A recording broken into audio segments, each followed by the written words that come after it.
আজকে যে বাড়িতে নাড়ু বানাতে গিয়ে এরকম হবে আমি একদমই বুঝতে পারি। গুড মর্নিং সবাইকে, কেমন আছো তোমরা সবাই? আশা করছি সবাই ভালো আছো, আমিও আছি কোনো রকম। তো আগে আমি ব্রাশ করে ফ্রেশ হয়ে নিলাম, তারপরে এখন খাচ্ছি জল। আমি কাজ করতে শুরু করলে জল খাওয়ার কথা একদমই মাথায় থাকে না। এমনি সকালবেলা চেষ্টা করি একটু বেশি করে জল খাওয়ার, তারপর যাবো কাজ করতে, মানে যা যা কাজ আছে সব করব। এখন আজকে না আমার ঘুম থেকে উঠতে অনেকটাই লেট হয়ে গিয়েছিল, তো এখন যে আমি সোজা রান্নাঘরে কিছু একটা বানাবো, তার সাথে সাথে রান্না বান্নাও কমপ্লিট করব। তো অনেক দিন থেকে না মুড়ির নাড়ু খাওয়া হয় না, তো আজকে ভাবলাম যে আমি বাড়িতে মুড়ির নাড়ু বানাবো। আরো একটা কারণে বানাচ্ছি, কারণ যখন আমি কাজ করা শুরু করি তো মাঝে মাঝে আমার ভীষণ খিদা পায়, মানে আগে তো রান্না বান্না করব তারপরে খাবো, তো আগে একটু হালকা কিছু খেয়ে নিলে হয়তো পেটটা একটু ভরা থাকে। না মা মুড়ি বাড়িতেই ভাজতো, আর এখন তো আমরা কিনে খাই। জানো তো বাড়ির মুড়ির টেস্টটাও একটু আলাদা হয় খেতে। ভাবলাম যে আজকেও আমি বাড়িতে কয়টা নাড়ু বানিয়ে রেখে দেবো। আগে তো মা বানিয়ে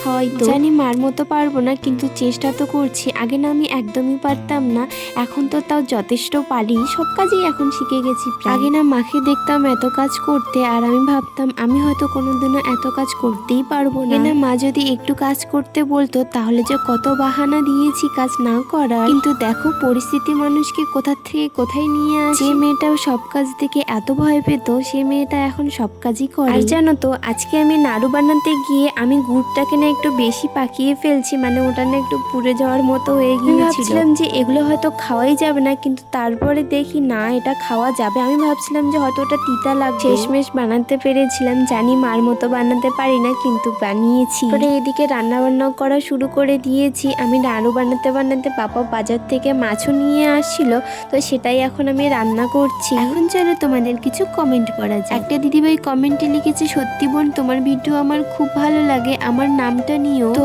আর একটা দিদিভাই কমেন্টে লিখেছে, আমি দিনহাটা থেকে তোমার ভিডিও দেখি, আমার নাম Riya. Thank you so much তোমাদের সবাইকে এত সুন্দর সুন্দর কমেন্ট করার জন্য। তো আজকের ভিডিওটা এই পর্যন্ত রাখছি, কেমন লাগলো কমেন্টে জানিও। ততক্ষণের জন্য সবাই ভালো থেকো, সুস্থ থেকো, দেখা হচ্ছে অন্য কোনো একটা ভিডিওতে। ততক্ষণের জন্য সবাইকে টাটা।